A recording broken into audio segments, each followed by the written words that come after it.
अस्सलाम वालेकुम, welcome back in my YouTube channel. मैं होम्योपैथिक डॉक्टर हबीबा अख्तर, आप सबका वेलकम मेरी यूट्यूब चैनल पे। आज की जो मेरी वीडियो का टॉपिक है वो है डिप्रेशन, जो कि आजकल बहुत ही कॉमन इलनेस है, लेकिन ये बहुत सीवियर है। इसको कोई सीरियस नहीं लेता। मोस्टली हमारे यहाँ पे लोग ऐसे हैं जिनको ये तक नहीं पता होता कि वो डिप्रेशन का शिकार हैं।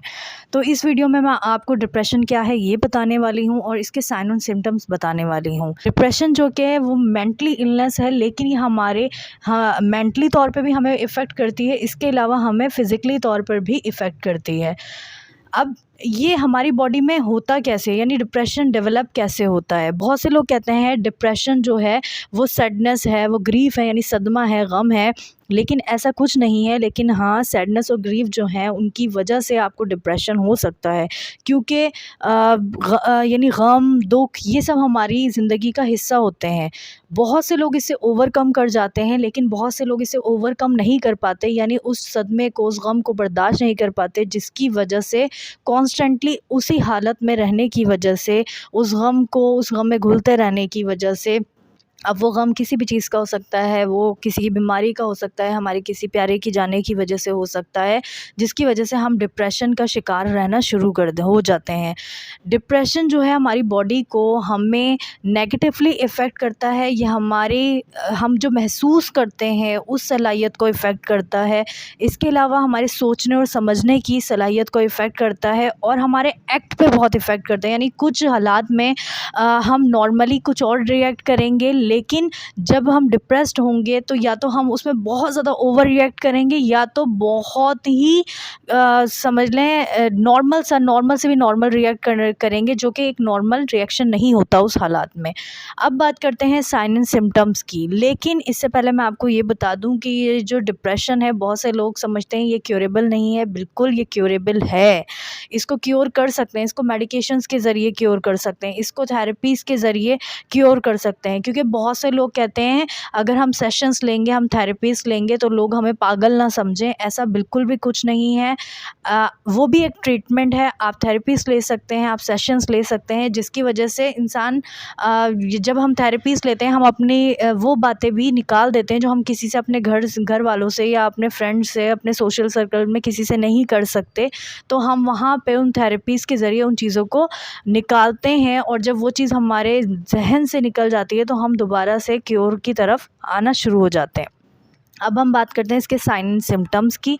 इसके साइन एंड सिम्टम्स मोस्टली लोगों में पाए जाते हैं, यानी इसमें कुछ सिम्टम्स जो होंगे वो खुद मेरी, यानी मुझ में भी पाए जाते होंगे, लेकिन उन चीज़ों से ओवरकम कर लेना, यानी उस चीज़ को कॉन्स्टेंटली अपने ऊपर हावी ना करना, मुझे डिप्रेशन की तरफ लेकर नहीं जाएगा या आपको डिप्रेशन की तरफ लेकर नहीं जाएगा। लेकिन आप उन अलामात को अगर बहुत ज़्यादा अपने ऊपर हावी करना शुरू हो जाएंगे तो वो चीज़ धीरे धीरे यहाँ से यहाँ पहुँच जाएगी, जिसकी वजह से वो आपकी फ़िज़िक को नुकसान पहुँचाएगी, आपको मेंटली तौर पे नुकसान पहुँचाएगी। तो इसके जो साइन एंड सिम्टम्स है, सबसे पहला फीलिंग, यानी आपकी सैड रहना शुरू, आप दुखी रहना शुरू हो जाएंगे, आप अकेले रहना, हुजूम से ज़्यादा आप अकेले रहना पसंद करेंगे। ऐसी एक्टिविटीज़ जिसमें आपको पहले खुशी महसूस होती थी, आप उन एक्टिविटीज़ से अपने आप को दूर करना शुरू हो जाएंगे, या अगर उन एक्टिविटीज़ में पार्टिसिपेट भी करेंगे तो सिर्फ़ एक बार, और फिर उन एक्टिविटीज़ से दूर हो जाएंगे। अब वो एक्टिविटीज़ हो सकते हैं किसी गेम्स में हो या घरेलू हो, यानी आपके घर में गेट टुगेदर हुआ है, आप बैठेंगे लेकिन आप उसको एंजॉय नहीं करेंगे, आप उठ के चले जाएंगे। इसके अलावा भूख की बहुत ज़्यादा कमी हो जाती है। भूख की कमी क्यों हो जाती है? क्योंकि ये भी एक साइकिल होती है। आपका रात में टाइम से सोना, टाइम से उठना, हैप्पी रहना, इससे आपका जो स्टमक होता है वो बहुत ज़्यादा हैप्पी रहता है और उसमें कोई बिगाड़ पैदा नहीं होता, आपको टाइम पे भूख लगती है। लेकिन अगर आप डिप्रेशन की तरफ जा रहे हैं तो हो सकता है आपकी एपेटाइट, यानी आपकी भूख पे असर हो, क्योंकि जो लोग डिप्रेस्ड होते हैं वो ओवरथिंक करते हैं, हर चीज़ को बहुत ज़्यादा सोचते हैं, छोटी से छोटी बात को, मामूली से मामूली बात को वो बहुत ज़्यादा सोचते हैं, और उसको सोचते सोचते और डिफरेंट नेगेटिव थॉट्स की तरफ चले जाते हैं, जिसकी वजह से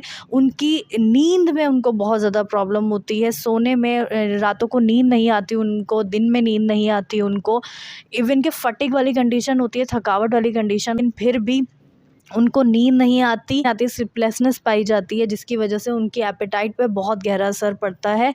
खाना खाना पसंद नहीं करते, इवन कि अपनी पसंदीदा चीज़ों को भी अवॉइड करते हैं, नहीं खाते हैं। हो सकता है बाज़ औक़ात बहुत ही रेयरली ऐसा होता है कि पेशेंट वेट गेन करते हैं, ये बहुत ही रेयर होता है। मोस्टली पेशेंट जो होते हैं वेट लूज़ ही करते हैं। पेशेंट में जैसे कि मैंने कहा फटीग वाली कंडीशन हो सकती है, थकावट वाली, एक जगह रहना पसंद करेगा, ज़्यादा मिलना-जुलना पसंद नहीं करेगा। और दूसरी ही तरफ पेशेंट ऐसा भी हो सकता है कि बहुत ज़्यादा रेस्टलेसनेस पाई जाए, एक जगह बैठे ना, अगर बैठा हुआ है तो इतनी ज़्यादा रेस्टलेसनेस होगी कि हाथ या पैर हिलाता रहेगा, हिलाता है constantly.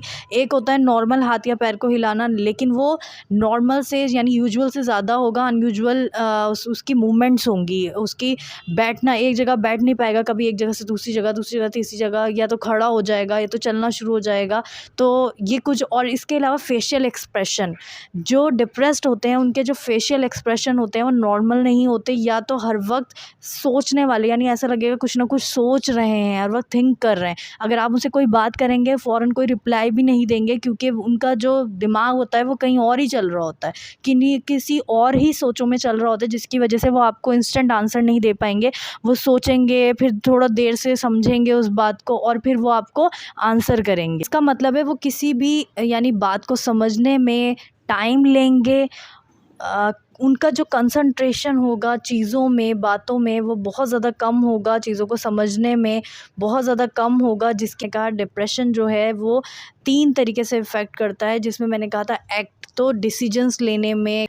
Last but not the least, इसमें अगर आप यानी ट्रीटमेंट नहीं लेते हैं, आप अपने आप को चीज़ों से मूव ऑन नहीं करते हैं, ये जो आपको मैंने प्रीवियस तमाम सिम्टम्स बताया, अगर आप उनसे ओवरकम नहीं करते हैं, तो हो सकता है ये सिवियरिटी यहाँ तक पहुँच जाए कि आपका सुसाइडल टेम्परामेंट हो जाए। यानी आप सोचें कि मैं सुसाइड कर लेता हूँ, क्योंकि डिप्रेशन जो है उसकी जो लास्ट स्टेज है वो यही है, सुसाइड वाली।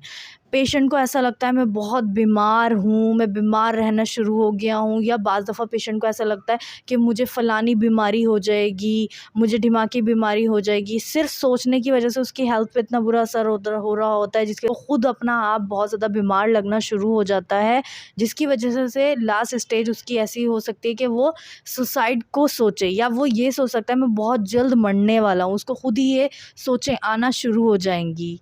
तो होपफुली आपको मेरी ये वीडियो पसंद आई हो। अगर आपको मेरी ये वीडियो पसंद आई है तो नेक्स्ट वीडियो आपने ज़रूर देखनी है, जिसमें मैं आपको इसके कॉजेज़ बताऊंगी, तो stay tune with my YouTube channel. अगर आपने अब तक मेरे चैनल को सब्सक्राइब नहीं किया है तो जल्दी से मेरे चैनल को सब्सक्राइब कर दें और बेल आइकन भी बजाएं। वीडियो को लाइक करें, प्रीवियस वीडियोस को देखें, उनको भी लाइक करें, शेयर करें। Thank you so much. अल्लाह हाफिज़।